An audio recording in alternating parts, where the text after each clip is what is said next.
C A P F हम कैसे Excel के अंदर लगाते हैं। तो एच आर ए का मतलब होता है हाउस रेंट अलाउंस, और सी ए का मतलब होता है कॉमन अलाउंस, पीएफ का मतलब होता है प्रोविडेंट अलाउंस। तो मतलब बच्चे ये कहना है कि हम इसमें एक्सेल में शीट बनाएंगे तो इनकम बिल कैसे बनाएंगे, तो उसमें एच आर ए भी आना चाहिए, सी ए भी आना चाहिए और पी ए भी आना चाहिए। तो हमने जो पिछली हमने शीट सीखी थी हिंदुस्तान वाली, सेम उसी की तरह है, बस थोड़ा सा इसमें क्या चेंज कर दिया है, उसमें एच आर ए, सी ए और पी एफ और टोटल अमाउंट लगा दिया है। तो हम पहले इसका स्ट्रक्चर सेम बनाएंगे। हमने लिखा इसका दोबारा से सीरियल नंबर लिखा, फिर क्या दूसरे के अंदर लिखा हमने इसके अंदर वर्कर्स। अब वर्कर लिख लो या तो एम्प्लॉय नेम लिख लो, बात एक ही है, एम्प्लॉय लिख लो। दूसरा आएगा इसके अंदर एम्प्लॉय के बाद आएगा सैलरी, सैलरी लिख लिया। दूसरा करेंगे हम एच आर। अब इसके अंदर हमने दूसरी शीट में क्या था, सैलरी का हमारा वन डे या वर्क डे सैलरी था। अब इसमें वो चीज हटा के हम करेंगे H R A, C A, P F और टोटल अमाउंट। तो पहले हम लिखेंगे एच आर ए। अब एच आर आप कितना परसेंट लगाना चाह रहे हैं वो आपके अकॉर्डिंग है, हम लगा रहे हैं इसके अंदर 12%। 12% का हम एच आर ए देखते हैं, इसके अंदर शिफ्ट लगा के जरूर रखना है, शिफ्ट के साथ परसेंट लगानी है। दूसरा आएगा इसके अंदर सी ए, सी ए करेंगे, सी ए में मल्टीप्लाई लगाएंगे।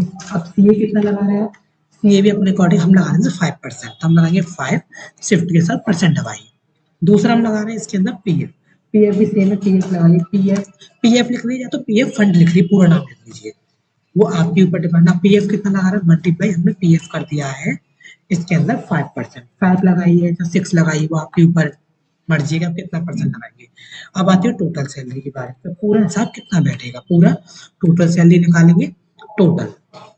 अब आते हैं थोड़ा सा स्ट्रक्चर को सेट कर लेते हैं, थोड़ा सा कॉलम को यहाँ से हम बड़ा कर लेते हैं एच आर ए का, थोड़ा सा सी ए का बड़ा कर लेते हैं और थोड़ा सा इसके अंदर पी एफ का बड़ा कर लेते हैं, थोड़ा टोटल का हमारा काम। अब सीरियल नंबर लिखेंगे इसके अंदर यहाँ से 1 एंटर 2।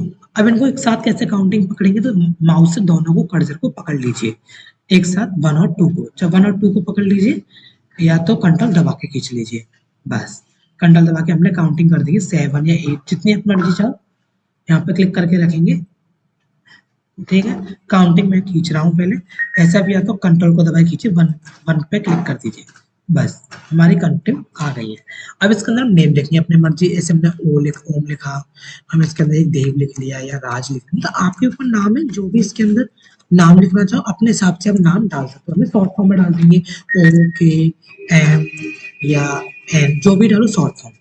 अब इसके अंदर डाल दिया इसका सैलरी कितनी मिली, इसमें भी आपको अपने अकॉर्डिंग काम है, सैलरी किसी को मिल रही है 15,000, किसी को मिल रही है इसके अंदर 16,000, मतलब अपने हिसाब से जो भी सैलरी आपको लेनी है, या तो इसको पकड़ के अपने हिसाब से दोनों खींच सकते हैं, ऐसे पकड़ लो दोनों को और आगे तरफ से काउंटिंग करके खींच। ठीक है, अपने हिसाब से जो भी आपको लेना हो अपने अकॉर्डिंग सैलरी पकड़ो और अपने हिसाब से पकड़ो, 4 को खींच भी सकते हैं सैलरी को। अब आती है सैलरी में हम मेन टॉपिक आ गए एच आर निकालो। तो एच आर कैसे निकालेंगे, तो हमसे वो कह रहा है एच आर निकालने के इसमें मल्टीप्लाई का चिन्ह दे रखा है, तो पहले हम इजिकल टू, बहुत इंपॉर्टेंट, इजिकल टू करेंगे तो काम किसके अंदर सैलरी कितनी मिली 12,000, तो सारा काम H R A C A P F सारा काम इसमें होगा सैलरी के अकॉर्डिंग होगा। तो पहले हम सैलरी सेलेक्ट करेंगे 12,000, उसमें मल्टीप्लाई लगाएंगे, शिफ्ट के साथ 8 दबाएंगे। अब उसके अंदर 12% लिखेंगे, 12 शिफ्ट के साथ परसेंट दबा देंगे और कर देंगे एंटर, यहाँ पर कर देंगे शिफ्ट के साथ एंटर। तो कितनी हमारी बैठ रही है एच आर ए 1,440 रुपए। और दूसरा आएगा सी ए निकालो, सी ए कॉमन अलाउंस कितना बैठ रहा है, तो वो भी इक्वल टू सैलरी सेलेक्ट करी, उसमें भी मल्टीप्लाई लगाएंगे 5%, क्योंकि 5% लगा रहे हैं तो 5% का ही मल्टीप्लाई करेंगे।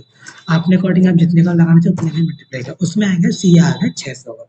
अब पी एफ लगाएंगे, पी एफ के लिए इजिकल टू करेंगे, पहले सैलरी सेलेक्ट, इसमें भी सैलरी सेलेक्ट होगी। अब इसमें कितने का मल्टीप्लाई है, इसमें भी 5% का मल्टीप्लाई है, तो इसमें 5 शिफ्ट के साथ परसेंटेज, इसमें भी 600 आ गया। अब आता है टोटल सैलरी की बारी। टोटल सैलरी क्या करते हैं, पहले टोटल सैलरी को हम पहले क्या करेंगे इजिकल टू करेंगे, टोटल निकालेंगे, पहले आपको सैलरी सेलेक्ट करना, तो सैलरी हमारी 12,000 है, 12 हमें प्लस कर दीजिए, प्लस कितने का करेंगे इसके अंदर, प्लस करेंगे हम पहले H R a house rent उसमें ही जोड़ा जाएगा, फिर दूसरा आएगा प्लस, प्लस करेंगे इसके अंदर, प्लस करने के बाद में दूसरा कौन सा प्लस होगा सी ए। अब सी ए में से हमें माइनस करना है पी एफ, तो पी एफ हमारा माइनस होता है सी ए में से, कॉमन अलाउंस में प्रॉफिट फंड। तो एंटर कर दो, हमारा हिसाब पूरा बैठ रहा है 13,440 रुपए। अब करना क्या, हमें एक साथ कैसे निकालना, बच्चे क्या करें इसका अलग अलग निकालेंगे, नहीं, आप क्या करोगे इन चारों को पकड़ो और कोने पे से खींच दो, हम एक व्यक्ति के साथ साथ कई सारे व्यक्तियों को एक बार में बना सकते हैं। अब इसमें लगा लीजिए बॉर्डर, अपने अकॉर्डिंग पकड़ेंगे, सेलेक्ट करेंगे, बॉर्डर लगाया। अब ऊपर का एरिया सेलेक्ट करेंगे, यहाँ से कर लेंगे मर्ज। क्या करना है? मर्ज। मर्ज सेंटर तो पता ही होगा, हम इसमें कोई कंपनी का नाम डालते हैं, चाहे जेसीबी डालो, चाहे कोई राम कुमार डालो पीवीटी, चाहे कोई भी अपना नाम डालना चाहो। हम डालते Ram Kumar Pvt LTD company. जिस कंपनी में ये काम होता है एचआरपीएफ का, उस कंपनी का आप नाम डाल सकते हो। ठीक है, ये हमारी कंपनी बन चुकी है, पहली कंपनी हमारे। इसके अंदर आप जो भी एडिटिंग करना चाहते हो, एडिटिंग वगैरह कर सकते हैं। जैसे इसके अंदर आपको पकड़ के बॉर्डर लगाना हो, चाहे इसके अंदर मर्ज के अंदर कलर देना हो, चाहे राइटिंग को पकड़ के आप इसके अंदर राइटिंग के अंदर कलर भी दे सकते हैं, चाहे राइटिंग और बड़ी भी कर सकते हो। वो आपके ऊपर काम है, जितना आप एडिटिंग करोगे उतना एडिटिंग कर सकते हैं। जैसे सेंटर में करो तो जस्टिफाई करो,